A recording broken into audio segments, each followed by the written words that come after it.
जे आदिवासी तर जे एकलव्य तर आज आपण आलेलो आहोत आपल्या राहुरी तालुक्यामध्ये टाकळी मिया. तर या ठिकाणी आपण आज आलेलो आहोत आणि माझ्या बहिणी या ठिकाणी फॉर्म भरत आहेत आणि या ठिकाणी गेले काही आज 70-75 वर्ष आज भारत स्वातंत्र्य होऊन झाला असून अजूनही आमच्या आदिवासी बांधवांचा अजूनही कोणत्याही ठिकाणी विकास झाला नाही। तर आज आमच्या आदिवासी या ठिकाणी सर्व राहत असतात। तुम्ही बघा पक्के घर अजिबात नाही या ठिकाणी।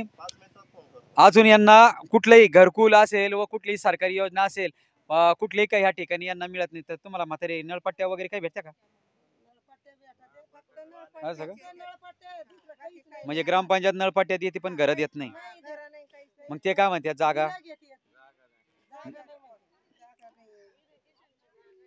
तर तेव्हा आपण आपल्या शबरी माता सहकारी योजनेमधून लवकरच या ठिकाणी आपण यांना या ठिकाणी घरकुल असेल हो अनेक मुली मुलांचे लग्न निघाल्यानंतर आपण त्यांना त्या ठिकाणी सहकार्य करणार आहोत। आणि आता आपण या शबरी माता सहकारी योजनेचे फॉर्म भरून आपण ज्या ठिकाणी कुटुंब आहे त्या ठिकाणी आपण 2.5 महिन्यानंतर आपण त्या ठिकाणी किराणा देतो।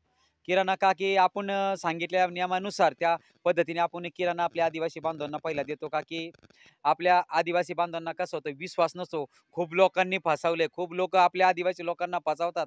कोण काय कसं करून कोण कसे करून आपल्या आदिवासी बांधवांना फसवून कोणाचे कसे फॉर्म भरायचे नुसते लुटामारी सुरू केलेले आहेत। म्हणून या शबरी माता सहकारी योजनेमधून आम्ही ठरवले की हप्त्याला आपल्याला ह्या शबरी माता सहकारी कुटुंबाला जॉईंट व्हायचं आहे।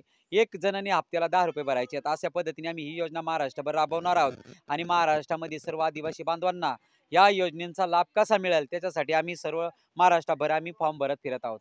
तर असे कोणालाही फॉर्म भरायचे असेल तर आम्हाला सहकार्य करा। जे आदिवासी जे एकलव्य जे शबरी माता बस का।